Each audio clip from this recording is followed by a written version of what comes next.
What do you think of this one? It's called Robot. That's a well duh. See all that gray matter sticking out up there? Yep. Well, this video is called It's Not the Mind That's Enlightened, It's the Heart.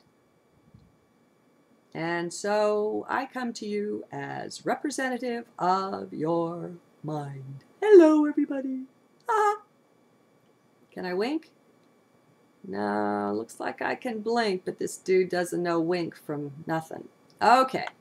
This journal is from July 22nd, 2010, first of that day, Mayan day 5, Earth.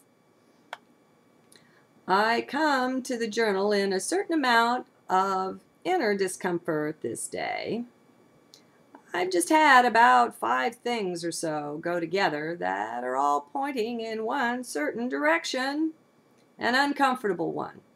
Well, for the ego at least. Maybe the heart, but I doubt it. So let's write and see. These things are all somewhat represented in the negative comment I just got on one of my videos. It looked like a personal attack, but it's really not. The guy was just voicing his thought, which was that I am makyo. Any enlightenment I may have had, according to him, is garbage, illusion, just part of the illusory identity we are trying to vacate, supposedly. This guy is a Jed McKenna buff, I'm thinking, as he cites Jed's use of that word in his book. And that's fine. I don't have it in for McKenna, or anyone for that matter. He's another voice out there singing his particular song of the one, and of the way he found to get there. His path is legitimate, too, as far as helping some people wake up. Acerbic, astringent to the max. But hey, if it works, then it works. Truth stands up. That's one of a couple of negative comments, different videos. Then 2, I've got a close friend gone into hiding or something. Anyway, she's not communicating at all, and it's been a couple of weeks, which is quite odd. Never happened before. Interesting. And finally, I had an interesting experience trying to explain some things about heart to another developing friend, an internet friend. It's one thing to write the journals and to speak to a general audience, so to speak. One-on-one, though, that can be different. Sometimes I really wish I could reach out and make it make sense to you. I found myself trying, anyway, to have that kind of an email exchange. Usually I'm smarter in that I know it just won't work. Heart makes no sense to mind, no matter what. But when you know someone a little bit, you find yourself maybe wishing it would, so you could make it easier for them. Well, that's nonsense, as I found. It doesn't work. Mind, even if it's totally got everything about this, about the path, and enlightenment, and the higher dimensions, and all of that, it would still not get it. Know why not? Because it's an experience. Mind studies things. It does not experience them. And that's not even saying it right, but go where the words point. This stuff must be known internally or not at all. All the words do is to provide some hints, some vague pointers to passageways that might lead the right way. No one can do your path you're walking for you, though. It's a real do-it-yourself affair, experiential. You'll find everyone agreeing, too, that no words can contain it, whatever it is. I'm not talking some mountaintop experience here either. That's not necessary to awakening. You may or you may not have those, and when you do, you may or you may not be awakened. There's just no one-to-one correlation between such experience and awakening.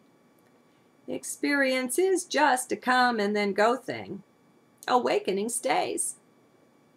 Through awakening, we get a whole new way of both being and of looking at things. A fairly total reality change. That's a fact, but it doesn't tell you much, does it? And of course, mind wants to know. That's why we always tell you to stop listening to the mind. Just ignore it. You cannot turn it off. No need to. But you don't have to pay it attention. Just look away. Go in heart. Just focus there. That is all.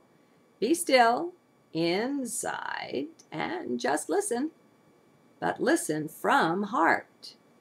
You work on that until you've got the sense of it pretty well, and then you begin taking it into your daily routine, your comings and goings and doings and all that.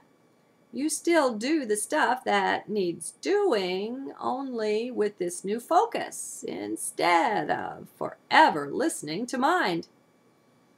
That will keep you fairly well occupied for a good while, I'm guessing. It's not such an easy task and requires strong intent and determination, but anyone can do this. It's not rocket science or anything like. Age, race, language, health status, mental ability, none of that matters. Everyone has this access to heart. We're mostly too scattered and unfocused at first. And we can thank the media for a lot of that, but we've been playing along, you know. So be sure to thank yourself as well. You may find that by turning off and unplugging all of your tech toys, at least during the time when you're working on this intensively, may help. May help a lot.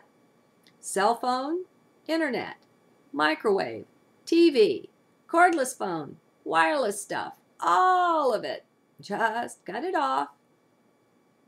If you notice the change in you when you do that, and you do want to do it more thoroughly, then not only turn off, but unplug those things, especially the microwave. You'd be surprised at their emissions even when supposedly off. With the cell phone, it's on unless the battery is out. You might not be able to use it, but the cell towers track it, and the feds can make use of a cell phone that's off to record your conversation around the table, in the car, to record people nearby, wherever it is. That's another subject, I know. It's not strictly necessary or even mandatory to enlightenment or to concentration. It just helps a lot, as it turns out, but it's not necessary. Getting out into nature, now that's tremendously helpful. There's not much you could do that's as good for grounding and centering as you being outside, taking a walk, having a picnic,